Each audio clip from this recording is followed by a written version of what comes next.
समझना बहुत ध्यान से, पावर किसके पास है? यीशु मसीह के पास। और यीशु मसीह इस पावर में क्या काम कर रहा है? क्रूस पे क्या काम किया उसने मालूम? अरे जरा शांति रे बाबा, बलिदानी के अलावा भी तो कहीं किया। पहले क्रूस की कहानी सुनो, तो एक क्रूस की बात सुनो। एक बार एक आदमी दारू पी रहा था मैखाने में बैठ के, अभी हाथ नीचे कर लो डूब जाएगा। दारू के हाथे में बैठ के व्यक्ति दारू पी रहा था। बाहर से एक क्रिश्चियन निकला, उसको देख के बोला, क्यों रे ईसाई होके दारू पीता है?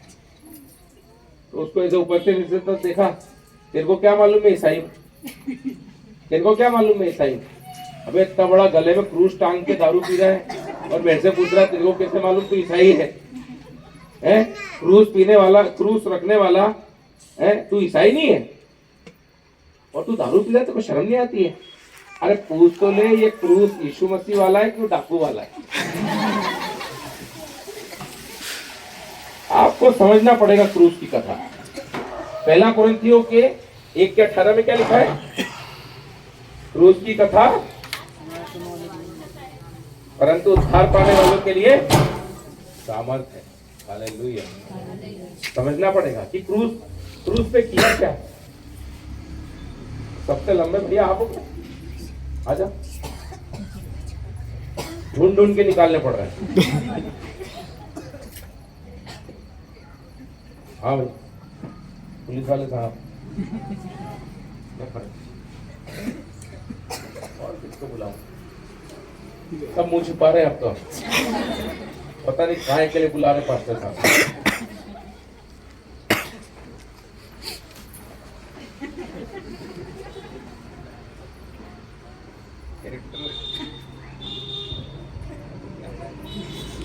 टूट पे जाने की बात।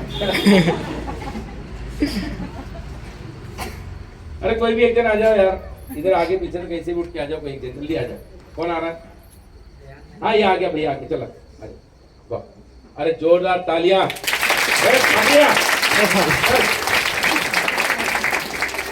आप बहुत ध्यान से देखना, ठीक है भैया? ऐसे करके खड़े हो जाओ, अपन भी ऐसे खड़े हो जाओ और अपन भी ऐसे खड़े हो, और ये तीनों हाथ मिला, अपन भी तीनों हाथ मिला। आपको आज क्रूस की हकीकत बताता हूं। यीशु मसीह ने क्रूस पर हमें कैसे विजय दी, क्रूस कैसे हमारे उद्धार, क्रूस हमारे लिए कैसे उद्धार का कारण है ना? ये आपको समझने की आवश्यकता है बहुत ज्यादा। निकालो कुलुस्सियों 2:14 से पढ़ेंगे। देखो क्या लिखा है, 12 से पढ़ेंगे।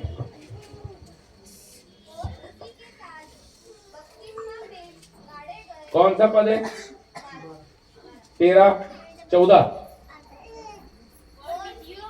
हाँ बस कुलुस्सियों 2:14, बहुत ध्यान रखना। जिस समय यीशु मसीह क्रूस पर मरे थे, उस समय एक बहुत महत्वपूर्ण काम हुआ था, और यही वो काम है जो हमें छुटकारा दिलाता है ना? जो हमें आजाद करता है हर प्रकार के बंधनों से। सबसे पहली बात बाइबिल क्या कह रही है? एक जन को स्पष्ट पढ़ना और अच्छे से पढ़ना। पढ़ो, इधर से कौन पढ़ रहा? हाँ अब वो पढ़ रही छोटी। हाँ, और विधियों का वह लेख जो हमारे नाम पर और जो हमारे विरोध में था, मिटा डाला। कोई तो आमीन बोलता? इसका मतलब क्या है? मतलब ही नहीं मालूम है तो आमीन कैसे बोलोगे? कई लोग नहीं बोलते मेरे बाप को, मेरे दादा को शुगर थी तो मेरे को तो शुगर होनी है। यह है वो विधियों का लेख जिसको हम बोलते आ रहे, हेरिटेज चलते आ रहा है। मेरे दादा को दी, मेरे बाप को दी, मेरे को भी और मेरे बच्चों को भी होने वाली शुगर।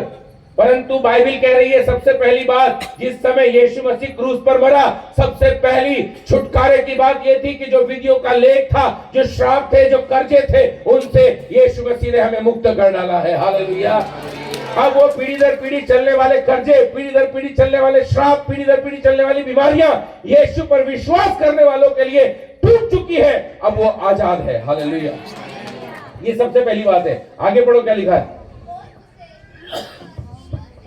और उसे, ओ किसी ने सुना? बाइबिल में लिखा है, मैं मन से नहीं पढ़ रहा हूं, पढ़ बेटा। और उसे क्रूस पर बाप रे, पता नहीं किसने आज से पहले पढ़ा कि नहीं पढ़ा। सारे लोग पढ़ते आ रहे हैं कि यीशु मसीह क्रूस पर ठोका गया है, परंतु बाइबल क्या कह रही है? इसने इसको क्रूस पर कीलों से ठोक दिया। ये मैं नहीं कह रहा हूं, ये बाइबल कह रही है। ऐसे उद्धार नहीं मिल गया है, ऐसे ही उद्धार नहीं मिल गया, ऐसे ही महिमा नहीं हो गई है परमेश्वर की। क्रूस पर पढ़ बेटा, फिर से, इसलिए मैंने बोला कोई अच्छी बुलंद आवाज में जोर से पढ़ना। पढ़। और उसे, बेटा तू 2 मिनट बैठ, मैं तो बुलाता हूं 2 मिनट। और उसे क्रूस पर कीलों से जड़कर सामने से हटा दिया।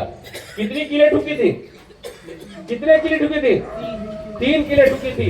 एक हाथ पे, दूसरी भी और तीसरी भी पांव पे। ये पहली कील बताती है स्वर्ग में ठोक दिया,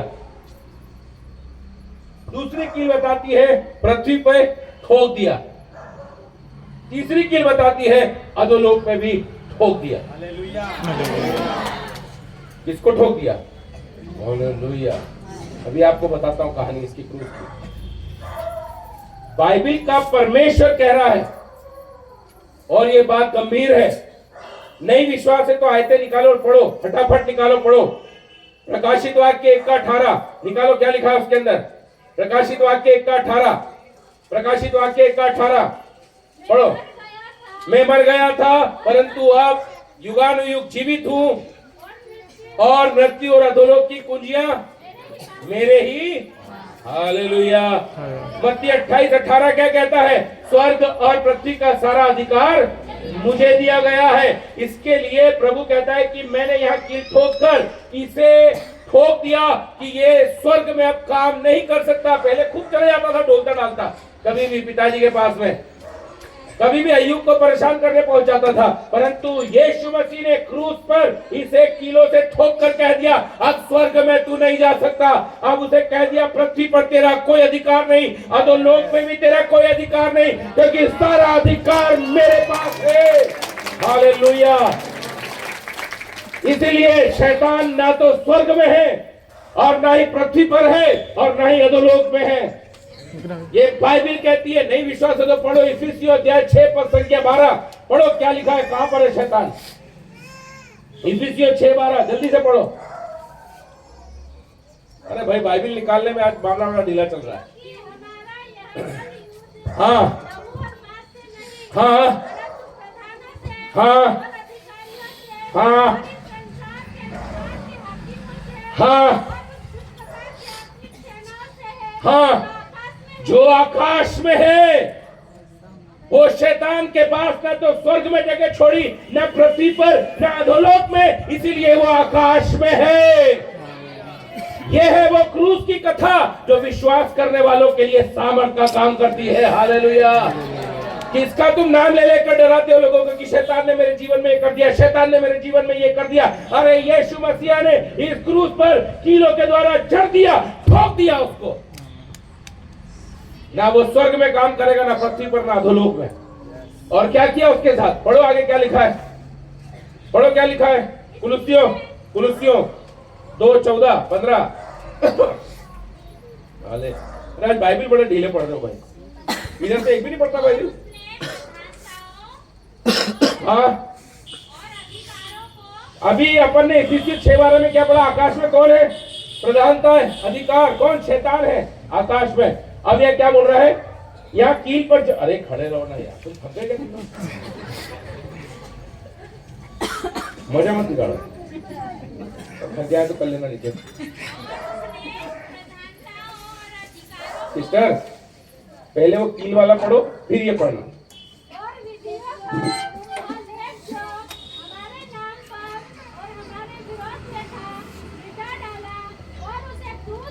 और उसे क्रूस पर कीलों से चढ़कर सामने से हटा डाला और उसने प्रधानताओं, अधिकारियों को, हाँ बाप रे, बस बस बस बस बस बस बस बस, पहले खुल्ला खुल्ला तमाशा तो बना दूं। हमारे यहाँ पर जहाँ का मैं रहने वाला हूँ, वहां पर जब कोई ऐसा व्यक्ति जो अपने घर का हो, ऐसा व्यक्ति जो बहुत क्लोज हो, जिसको अपने घर में रखा हो, बहुत क्लोज हो, और वो अपने साथ ही कुछ चीटिंग कर दे, कर लो हाथ नीचे कर लो, चीटिंग कर दे, तो क्या करते हैं मालूम? उसका मुंह काला करते, उसका सिर मूंदते, उसके अंदर जूतों की माला पहनाते, गद्दे पर बिठाते, और क्या करते? मोहल्ले मोहल्ले, गली गली, कूचे कूचे, घर घर के सामने से निकल के जाते। इसको बोलते खुल्लम खुल्ला तमाशा। इसका मतलब ये होता है कि ऐसा व्यक्ति जिसको मैंने घर में रखा, अब ये मेरे लायक भी नहीं है, और इस पूरे मोहल्ले में, इस जगह में किसी के भी लायक रहने का नहीं है, क्योंकि व्यक्ति ठीक नहीं है।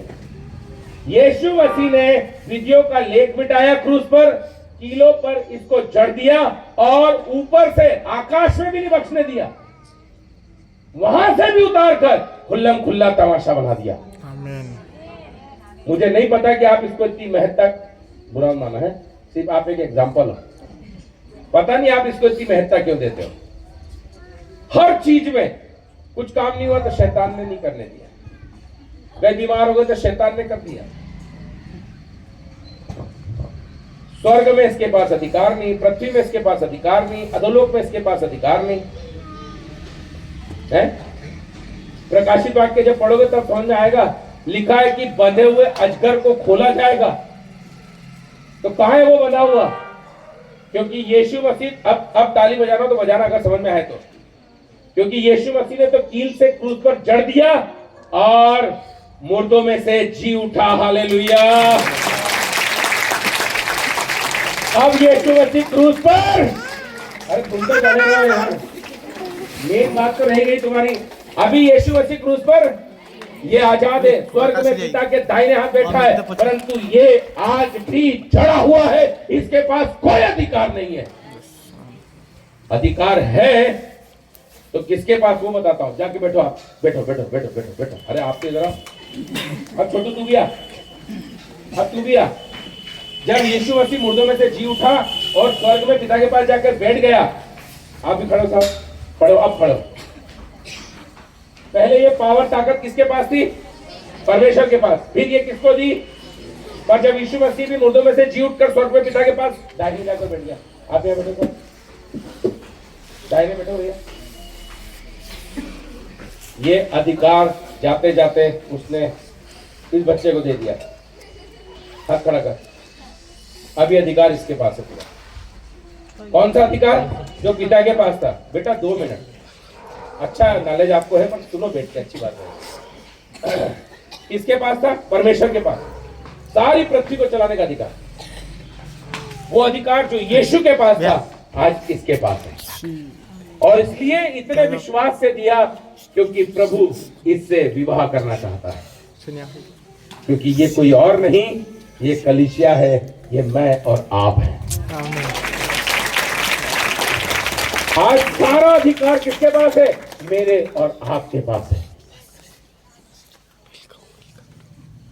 पर लगे पड़े हैं वो शैतान ने मेरे जीवन में, अरे भाई इन्होंने पूरा खुल्ला तमाशा कर दिया ना, उसकी बैंड बजा दी ना, क्रूस पे ठोक दिया ना। अब आना तो इनको पड़ेगा उसको खोलने के लिए। अगर जगह नहीं हो तो प्रकाशित वाक्य पढ़ना, अगली बार जब आऊंगा तो पढ़ाऊंगा। उसे खोला जाएगा, 1000 साल तक वो राज्य करेगा, फिर उसको मारा जाएगा, अधोलोक पे फेंका जाएगा, नरक की आग में फेंका जाएगा। बेटी ये सारा अधिकार मेरे और आपके पास है, सारी ताकत मेरे और आपके पास है। और यही परमेश्वर चाहता है बात समझने के लिए कि हम तीसरा और अंतिम पैटर्न समझें। आज परमेश्वर ने मुझे और आपको क्या पैटर्न दिया है। इस बार परमेश्वर की जब सेकंड कमिंग होगी तो प्रभु का वचन क्या कहता है कि लोमड़ियों के भट्ट हैं, पक्षियों के बसेरे हैं, परंतु मनुष्य के पुत्र के पास सिर धरने की जगह नहीं है। क्योंकि इस बार जब यीशु मसीह का सेकंड कमिंग होगा तो यीशु मसीह सिर होगा। यीशु मसीह क्या होगा? सिर। बाकी पूरा शरीर कलीसिया होगी जिसके पास में पावर है। और प्रभु का वचन कहता है उस पैटर्न को अपनाने की बारी आ गई है। भजन संहिता 110 का 1, भजन संहिता 110 का 1, भजन संहिता 110 का 1। मेरे प्रभु से, भैया खड़े होने, बहुत ध्यान से सुनना, मेरे प्रभु से यहोवा की वाणी यह है, बैठो दोनों, बैठो बैठो, तू मेरे दाहिने हाथ बैठ जब तक कि मैं तेरे शत्रुओं को तेरे चरणों की चौकी न कर दूं। अभी मैंने बताया शत्रु कौन है, शैतान। अभी खुल्ला तमाशा बना दिया क्रूस पे, अभी मार दिया, पीट दिया, अभी सब कुछ कर दिया, कील पे ठोक दिया, खत्म कर दिया, अभी वापस से शत्रु कहां से आ गया? क्या यीशु मसीह भूल गए हैं कि मैंने क्या किया था? नहीं अजीजों, बात यह है वो तो जब इस पृथ्वी पर मनुष्य रूप में थे अपने पांव के नीचे रौंद चुके हैं। अब जो पैरों के नीचे शैतान लाने की बात चल रही है, अब सेकंड कमिंग में यीशु के पैर, यीशु के नहीं, कलीसिया के पैर यीशु के पैर होने वाले हैं। इसका मतलब जब तक कलीसिया के पांव के नीचे शैतान नहीं आएगा, यीशु मसीह का द्वितीय आगमन नहीं होगा। उससे डर के घबरा के रहने की जरूरत नहीं है, उसको पांव के नीचे रौंदने और कुचलने की जरूरत है। जिस दिन कलीसिया उस शैतान को रौंदना और कुचलना चालू कर देगी, यीशु मसीह भव्यता में इस दुल्हन के साथ विवाह करने, इसका सिर बनकर क्या करेगा? इस धरती पर अपने आप को प्रकट कर देगा। हालेलुया। और यही प्रभु यीशु मसीह मेरे आप सबके जीवन में चाहता है, क्योंकि आखिरी आयत 1 यूहन्ना 3:2 क्या कहता है कि अभी तो यह बात प्रकट है कि तुम परमेश्वर की संतान हो, परंतु आगे को क्या होंगे ये नहीं पता कि क्या होंगे, परंतु जब यीशु प्रकट होगा तुम उसके समान होगे। आमीन। या दूसरे शब्दों में कहूं, जब आप उसके समान हो जाओगे तब यीशु मसीह का प्रकटीकरण हो जाएगा। ये पावर को लेकर रखो मत, इसका इस्तेमाल करो। वो दमड़ी वाली बात याद है? 10 दमड़ी, 5 दमड़ी और 1 दमड़ी। 10 दमड़ी वाले ने और 10 दमड़ी कमाई थी, खुश हुआ था देने वाला। 5 दमड़ी वाले ने 5 दमड़ी और कमाई थी, खुश हुआ था देने वाला। परंतु 1 दमड़ी वाले ने क्या किया था? भूमि की मिट्टी में दाब दिया था। क्या है भूमि की मिट्टी? पढ़ो उत्पत्ति 2:7, पढ़ो उत्पत्ति 2:7, जल्दी पढ़ो उत्पत्ति 2:7 क्या है? तब यहोवा परमेश्वर ने आदम को सेल्फ अपने लिए इस्तेमाल करने वाला व्यक्ति परमेश्वर की दुल्हन नहीं हो सकती है। परमेश्वर की दुल्हन परमेश्वर के राज्य को बढ़ाने का काम करती है। आमीन। इसीलिए अजीजों, पैटर्न को अपनाओ, अपने पैर के नीचे रौंदो, कुचलो, ताकि प्रभु का आगमन हो सके। प्रभु आपके साथ ज्वलंत, आपके आग के नहीं, आपके साथ में रहने वाली हो सके। आमीन। हालेलुया। प्रभु आप सबको आशीष दे। आइए समय में आपके लिए प्रार्थना करना चाहता हूँ। और हालेलुया। धन्यवाद मेरे परमेश्वर पिता।